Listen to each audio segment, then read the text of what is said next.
எல்லாருக்கும் வணக்கம். Welcome to Sathya's kitchen. இன்றைக்கி என்ன கிச்சனில் புதுசாக பார்க்க போகிறோன்னா எண்ணெய் கத்திரிக்காய் அது எப்படி செய்யுதுன்னு நம்ம பார்க்கலாம். என்கிட்ட வந்து 3 கத்திரிக்காய் இருக்குது. சரி, 3 கத்திரிக்காயும் நம்ம நல்லா க்ளீன் மேலே இருக்க முள்ளுவெல்லாம் அதை க்ளீன் பண்ணி எடுத்துடலாம்.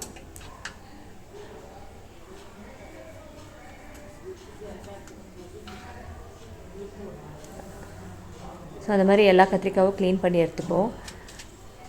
ஸோ எனக்கு ஒரு கத்திரிக்காய் வந்து சொத்தியாக இருந்தது. எப்பவுமே கட் பண்ணி கத்திரிக்காய் மாத்திரம் கட் பண்ணி பாருங்கள் உள்ளே. ஸோ சொத்தியாக இருந்தால் அது நம்ம பாதியாக எடுத்துக்கலாம்.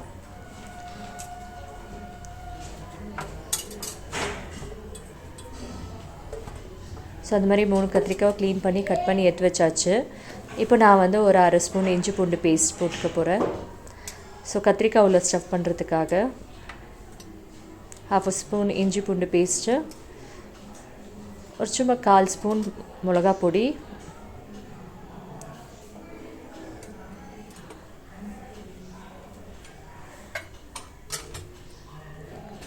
கொஞ்சமாக ஒரு அரை சிட்டிக்கை தனியா பொடி எடுத்துக்கிறேன், கொஞ்சம் உப்பு டேஸ்ட்டுக்காக, கொஞ்சம் உப்பு. ஸோ இது 3 போட்டு நம்ம நல்லா மிக்ஸ் பண்ணிக்கலாம்.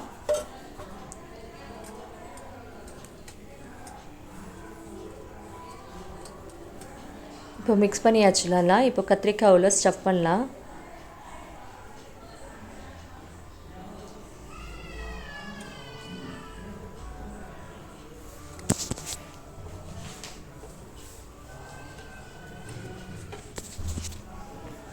ஸோ இந்த மாதிரி மசாலா போட்டு வச்சாச்சு எல்லாத்துக்கும். அது அப்படியே ஒரு 2 மினிட்ஸ் ஊறட்டும். இப்போ கேஸ் ஆன் பண்ணிவிட்டு நம்ம பாத்திரம் வச்சுக்கலாம். நான் மண் பாத்திரம் வச்சுக்கிறேன்.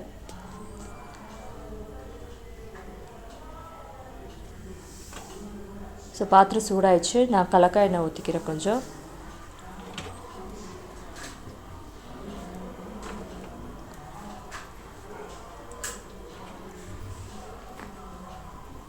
எண்ணெய் சூடாகட்டும். இப்போ எண்ணெய் சூடாயிடுச்சு. நம்ம கத்திரிக்காய் எடுத்துப்போம். 3 கத்திரிக்காய் போட்டு ஒரு 5 மினிட்ஸ் எண்ணெயிலே நம்ம ஃப்ரை பண்ணலாம்.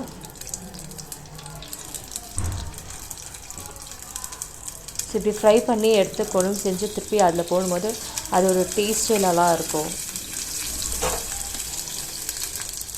ஸோ அனலும் நம்ம மீடியமாக வச்சு நம்ம ஃப்ரை பண்ணலாம்.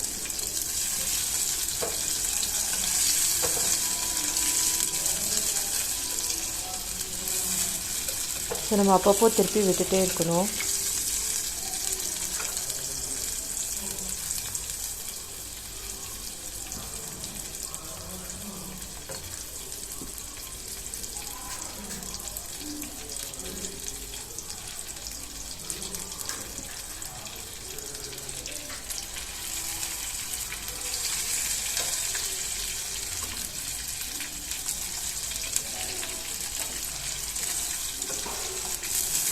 ஒரு 2 மினிட்ஸ்க்கு ஒரு வாட்டி நம்ம திருப்பிக்கிட்டே இருக்கணும்.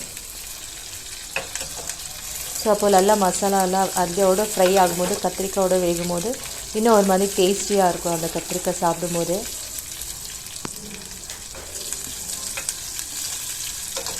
ஸோ நல்லா ஃப்ரை ஆயிடுச்சு.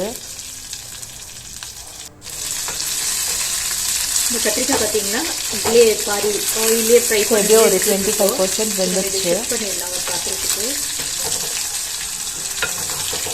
ஸோ நம்ம அதை எடுத்து தனியாக வச்சுப்போம்.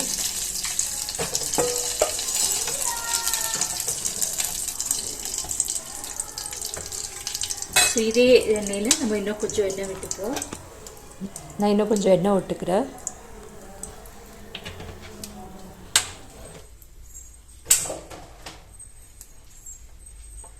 எண்ணெய் கொஞ்ச நேரம் சூடாகட்டும்.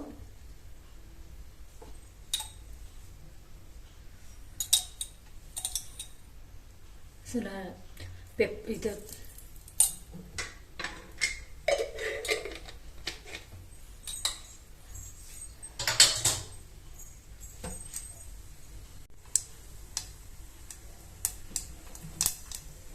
கடுகு பொரிஞ்சிடுச்சு. சீரகம் போட்டுக்கிறேன்.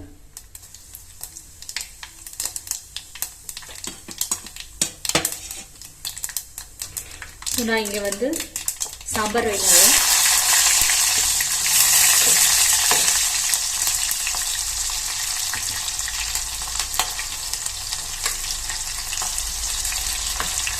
பெரிய வெங்காயம் சின்னதாக பார்த்து நான் பொடியாக நறுக்கி வச்சுருக்கேன். இங்கே ஒரு பச்சை மிளகாய் தீவி வச்சுருக்கேன், கறிவேப்பிலை.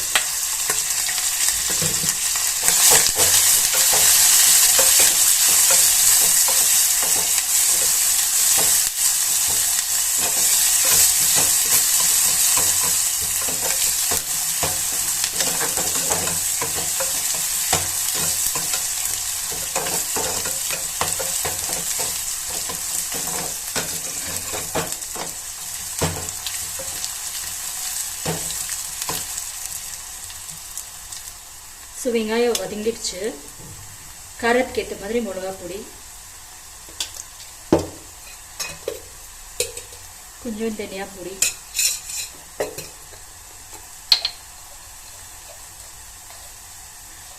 குழம்புக்கு ஏற்ற மாதிரி நான் உப்பு போட்டுக்கிறேன். கொஞ்சமாக மஞ்சள் பொடி.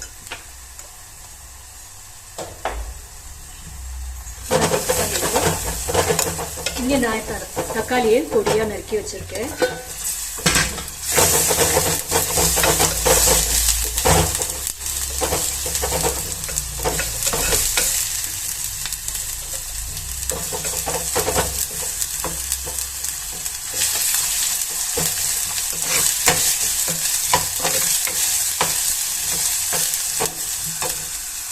அதுக்கப்புறம் இங்கே தக்காளியை பியூரி ஆட்டி வச்சிருக்கேன்.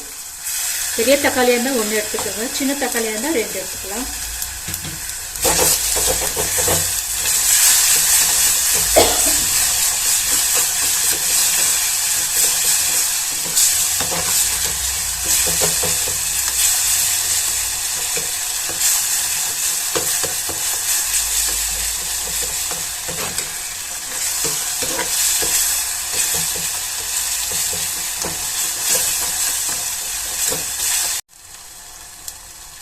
கொஞ்சமாக கரம் மசாலா போட்டுக்கிறேன். நான் இஞ்சி பூண்டு பேஸ்ட் போட வந்துட்டு நான் இந்த ஸ்டேஜில் ஆட் பண்ணிக்கிறேன். ஆல்ரெடி கத்திரிக்காயிலையும் ஆட் பண்ணியிருக்கிறதுனால நீங்கள் இதில் வந்து காரம் அதிகமாகிடும், கொஞ்சம் பார்த்து ஆட் பண்ணிக்கிறேன்.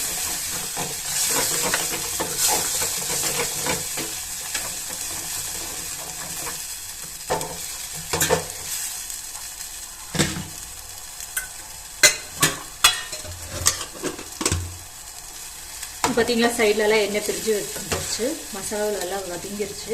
இந்த ஸ்டேஜில் இந்த கத்திரிக்காய் வறுத்து வச்சுருக்கேன், கத்திரிக்காவை போட்டுருவோம்.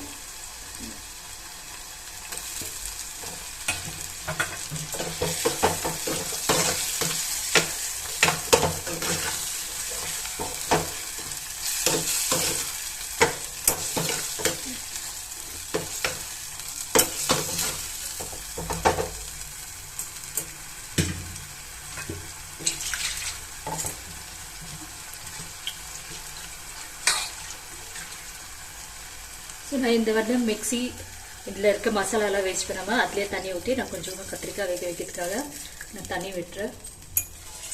ஆல்ரெடி கத்திரிக்காய் நல்லா ஸ்மாஷ் ஆகிட்டுருக்கும், வெந்திருக்கும். நீங்கள் தேவைப்பட்ட அளவுக்கு எவ்வளோ திக்னஸ் வேணும், கிரேவி எப்படி வேணும்ட்டு நீங்கள் பார்த்து வச்சுக்கோங்க.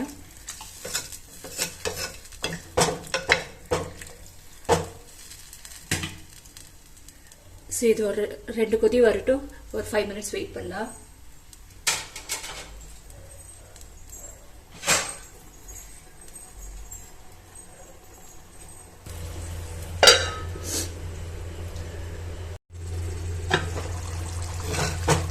நல்லா திக்காக இருக்குது, காயும் நல்லா வெந்திருக்கு கத்திரிக்காய். இப்போ நம்ம வந்து நான் இங்கே புளி கரைச்சி வச்சுருக்கேன். ஸோ இந்த புளி இதில் ஊற்றிடுவோம்.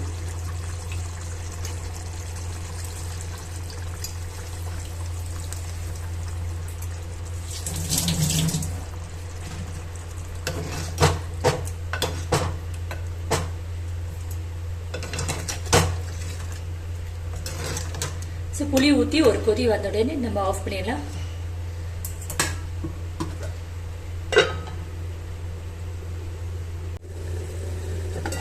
ஸோ நல்லாவே ஒரு கொதி வந்து நல்லா கொதிச்சிருச்சு.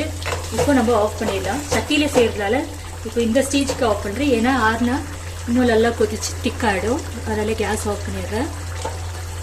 என்னோட பிரேக்ஃபாஸ்ட் கீரை புட்டு. ஸோ டைம் இல்லாதனால நான் ஸ்கூலில் பேக் பண்ணி எடுத்துகிட்டு போக போகிறேன். இது கலாக்கொட்டை எள்ளு போட்டு இடித்து வச்சுருக்கேன். அதையும் போட்டு மிக்ஸ் பண்ணிவிட்டு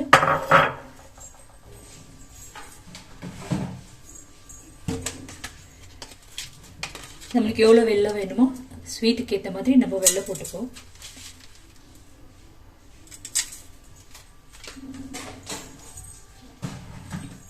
என்னோட ஃபேவரட் பிரேக்ஃபாஸ்ட்னா கேவர் புட்டு. ஆல்ரெடி கேவர் புட்டு எப்படி செய்யுதுன்னு நான் வந்து யூடியூப்பில் போட்டிருக்கேன் ஆல்ரெடி.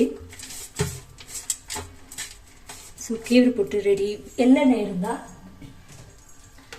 வீட்டில் எள்ளெண்ணெய் இருந்தால் கொஞ்சமாக எள்ளெண்ணெய் ஊற்றிட்டோம்னா நம்ம லேட்டாக சாப்பிடும் போது கூட இது நமக்கு முக்கிக்காது. ஸோ இதோட சைடில் வாழைப்பழம் வச்சு நம்ம சாப்பிடலாம்.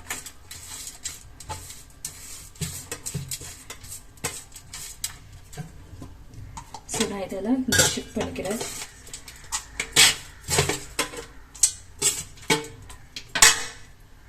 இன்னைக்கு என்னோட பிரேக்ஃபாஸ்ட் புட்டு, மதியானத்துக்கு ரைஸ், ஸோ கத்திரிக்காய் குழம்பு. என் tiffin box lunch ready. So அடுத்த சமையலில் உங்களை சந்திக்கிறேன். தேங்க்யூ.